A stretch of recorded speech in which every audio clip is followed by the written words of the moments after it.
This is why they have Walsh. This is why they have Evan. This is what they do.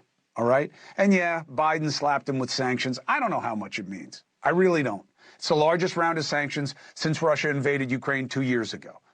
But Congress is saying, you know what, Ukraine, I don't know. I don't know that we should get involved. Let's bring in Representative Rich McCormick, Republican, Georgia, member of the House Armed Services Committee and Foreign Affairs Committee, and he served as well. It's very good to have you, Congressman. The idea that Ukraine, well, let's deal with the instant circumstance. What's the chance that you get her back? That's a great question. You can see what Vladimir is basically an evil guy. He's had a couple people assassinated recently. He has 3 in the last year that we know of that he's assassinated. He's jailed people for no reason at all. This guy invaded a country with no cause. He's kidnapped thousands of children. He's executed people who had their hands tied behind their back who are civilians. This is an evil dude. Your party members say to you, can't give money to Ukraine. Zelensky's the bad guy, not Putin. They're stealing all our money. It doesn't matter to us. We should stay out of it. Between the propaganda and the isolationism, do you think there's a chance that you can get aid to Ukraine? And what's your concern if you can't? I do. And as a matter of fact, I just got back from Brussels. I was at the NATO Parliamentary Assembly. I'm one of the voting members of NATO. Europe's concerned, and they should be.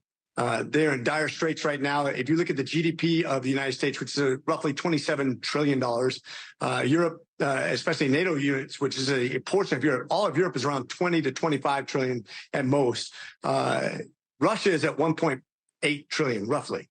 We should be crushing these guys. We should be using hackers. We should be disrupting their infrastructure. We should be underselling their energy consumption or their energy cells. We should be doing whatever we can to make their life miserable. And that includes Iran, by the way. Don't forget that Iran is messing with us, not only in Ukraine, not only with Hamas and Hezbollah and the Houthis, but also they're going to be adding to China's repertoire when they go into Taiwan. Iran needs to be dealt with in a big way. I'm with you about Iran. I hate how quiet it is. But what do you say to your party members who say, nah, Zelensky's the problem. Ukraine is dirty. Yeah. Let's stay out of it. Here's the problem is every country besides the United States has the same problem that everybody else does, which is a corrupt government. We look right across the border at Mexico. They have a corrupt government. We have tons of corrupt governments, but what we have is what we have. We have to protect Europe. They have 70% of Europe's grain stores. They have a huge amount of steel, titanium. They're one of the most resource-rich countries in the world. If we lose them strategically, those assets go to an enemy, a known enemy, Russia, and they will sell that stuff to China and to Iran and to our enemies. This will have a generational component that will punish us for generations to come. And also, don't forget, the money that we spent in Ukraine comes to about 90% of that comes back to us, including aid that comes from Europe. A lot of that comes to the United States to stabilize our defense industry, which we drastically need. If we think about what's going on all over the world and the consumption of the 777 rounds, the HIMARS, the Stingers, the Javelins, all the things we're going to need over in Taiwan also, don't think we're going to survive this alone. This isolationist mentality has never worked. It should speak highly volumes, including Mike Pompeo, who just got back from Kyiv, by the way. And I was invited to go to that. I couldn't go to both the NATO summit and Kyiv.